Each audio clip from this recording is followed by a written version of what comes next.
वैसे आप तो बीच में काफी बिजी भी रहे वकीलों वाली साइड से, तो इनसे कोई जान पहचान ही बना लें ताकि काम तो आए।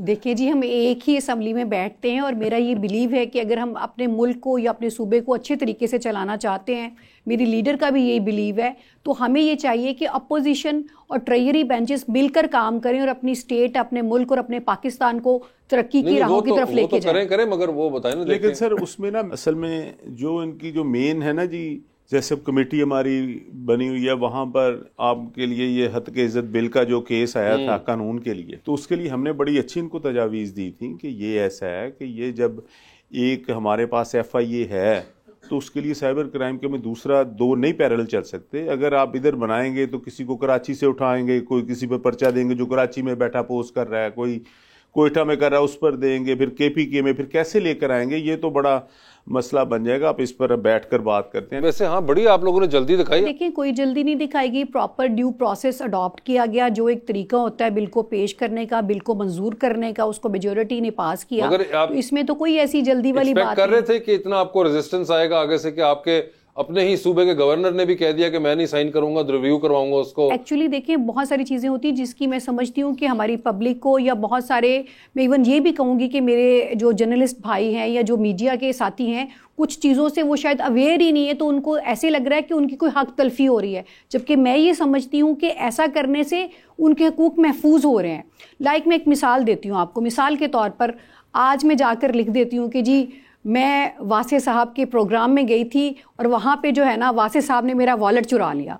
अब मैंने तो ये लिख दिया सोशल मीडिया पे या किसी भी जगह पे, ठीक है, और उसके बाद अब आप साबित करते फिरे कि जी मैंने तो नहीं लिया, किधर किधर वजाहतें आप देंगे। लेकिन जो मैंने गलत स्टेटमेंट दिया, अब ये मेरी रिस्पॉन्सिबिलिटी है कि मैं उसको प्रूव भी करूं, ताकि आपकी जो इज्जत के ऊपर हर्फ आया है उसको वापस लेकर आना मेरी जिम्मेदारी है, क्योंकि इल्जाम मैंने लगाया था। सर काउंटर बताएं इसका। सर मेरी लंदन तो क्या पाकिस्तान में भी कोई प्रॉपर्टी नहीं है, ठीक है, ये इन्होंने कहा था मरियम नवाज साहिबा ने।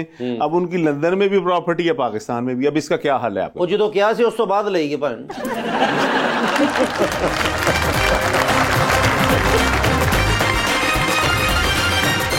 वेलकम बैक जी रीच। मैम, आप सियासी कामों में इतना मसरूफ रहती हैं, तो अपने लिए सेल्फ केयर के लिए या मैनिक्योर पेडिक्योर के लिए टाइम निकाल लेती हैं?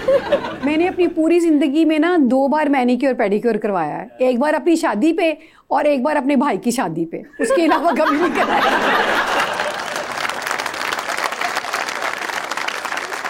जी उसके अलावा कोई शादी ना खानदान में नहीं, कभी मैनी पैडी की तरफ ना इतना, वही जो बात है आपकी कि वो ध्यान ही कभी नहीं गया। चलो कभी फेशियल करा लिया, लेकिन मैनी पैडी मैंने कभी नहीं कराया। सर आप अपना ख्याल सर आपने कभी मैनी पेडू कराया? साहब आप भी यही सवाल का जवाब दें, सेल्फ केयर में मैनी पैडी करवाए? देखिए जी, हम तो कभी कबार गारे में अगर चलना पड़ जाए तो फिर जरूरत पड़ती, लेकिन हमारे ऐसी कोई जरूरत नहीं, ऐसी कोई जरूरत नहीं पड़ी आपकी। जी बेटे पूछिए। अस्सलाम वालेकुम। मेरा नाम अहमद शिदाद है। तो मेरा सर से सवाल है कि मुझे सर उस्मान बुज़दार का नंबर चाहिए। उस्मान बुज़दार साहब का नंबर क्यों चाहिए? वो आजकल फारिग होते हैं तो उनको टिकटॉक की वीडियो शेयर करनी है।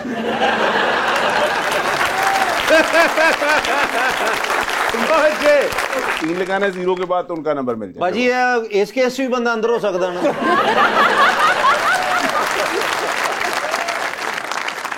और आप कमाल चेक करें कि अगर तो यही नंबर हुआ तो 3 सिग्निफाई करता है वो 3 साल जो कि बुज़दार साहब चीफ मिनिस्टर भी रहे थे। कोई बात नहीं, वहां से कौन सा जवाब आ जाना है।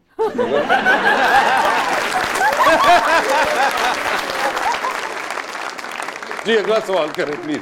जी अस्सलाम वालेकुम, मेरा नाम ज़िया सब्तैन है।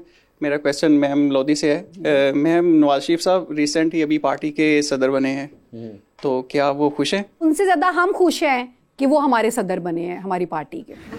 अगर वो उनकी खुशी की बात कर रहे हैं, आपका तो पता है। वो तो डेफिनेटली खुश हैं कि इतनी सारी पब्लिक उनसे मोहब्बत करती है और वो अपने अवाम की मोहब्बत में खुश हैं। इनका सवाल जो था ना, थोड़ा सा इनसे ना जल्दी में हो गया। वो पूछना चाह रहे हैं कि नवाज शरीफ साहब वजीर आजम बनकर ज्यादा खुश हैं कि पार्टी के सदर बनकर ज्यादा खुश हैं? वो उनको ना उनकी अपनी बात खुद ही मुकम्मल कर लेने दें, इंटरप्रेट ना करें। वो बच्चा खुद बात करना चाह रहा है और मैं सामने बैठी हूँ, बेटा पूछो जितना मर्जी सवाल। नहीं, उन्होंने पूछ लिया कि खुशी का पूछ रहे सिर्फ। एक्चुअली मैम नवाज शरीफ साहब को लंदन से इसीलिए बुलाया गया था, तो वो तो प्रोग्राम जो था वो तो मिस हो गया। आपका सवाल बेसिक क्या, आप क्या जानना चाह रहे हैं? बेसिकली मैं समझ गई हूँ आपका सवाल। समझ गई हूँ। आपके सवाल का जवाब बताती हूँ। जो लीडर होता है ना, वो हमेशा अपने पब्लिक के लिए खड़ा रहता है और वो उसको गाइड करता है और अपनी पब्लिक को, अपनी मुल्क की आवाम को लेके चलता है तरक्की की राहों की जानिब। और नवाज शरीफ साहब जो है ना, एक बड़े ग्रेट लीडर हैं और मैं ये समझती हूँ कि किसी भी मुल्क का वजीर आज़म होने से भी ज़्यादा बड़ी बात ये है कि वो एक उस मुल्क की कौम के लीडर हैं। जी देखिए जी, मेरा भी यही कहना है कि हमारा भी जो लीडर है वो जेल में है। अगर वो जेल से इंग्लैंड चले जाएगा तो फिर वो हमारा लीडर नहीं होगा। हमारा भी लीडर वही है जो जेल में बैठा हुआ है, तो हमारी खातिर सब मुसीबतें बर्दाश्त कर रहा है। यार आप उनका अपने आपसे किसी ने सवाल पूछा नहीं, आप ऐसे जवाब दे रहे जवाब, ये कैसे? मेरा ख्याल था इसने पूछ लेना है।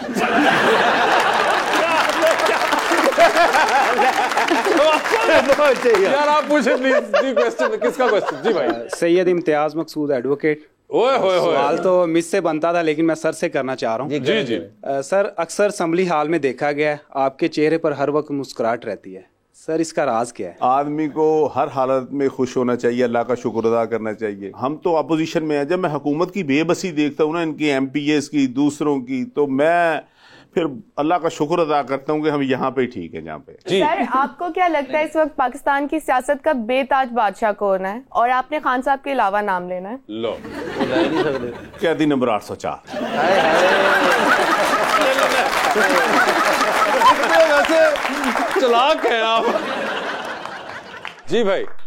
अस्सलाम वालेकुम सर, मेरा नाम मोहम्मद सलमान है और मेरा क्वेश्चन सर से है कि सर आमतौर पर ये तासर होता है कि राणे तो नून लीग के साथी होते हैं, तो आप क्या PTI के राणे हैं? देखिए, हर जगह पर हर किस्म के लोग होते हैं, लेकिन हक और सच के साथ खड़े होने वाले लोग बड़े कम होते हैं, तो हम हक और सच के साथ खड़े।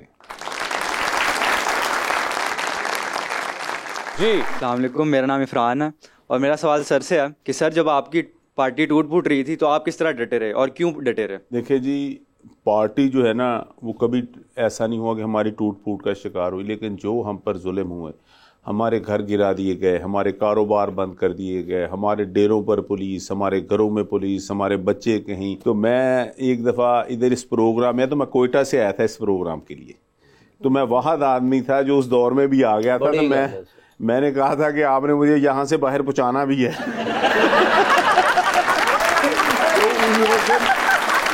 तो हम कभी कराची में रहे, कभी कहीं रहे, कभी कहीं रहे, तो बहरहाल ये बड़ा मुश्किल वक्त था, लेकिन हमें ये था कि हम हक सच के साथ खड़े हैं। ये जो मुल्क की बेहतरी के लिए, कोई हमारा लीडर जो था वो था जिसने वसीयत कर दी थी कि मेरे मरने के बाद जो कुछ होगा वो शौकत खानम का होगा, पाकिस्तान का होगा। हमें पता था कि यही ईमानदार आदमी है, उसके पीछे खड़े हो। क्या बात।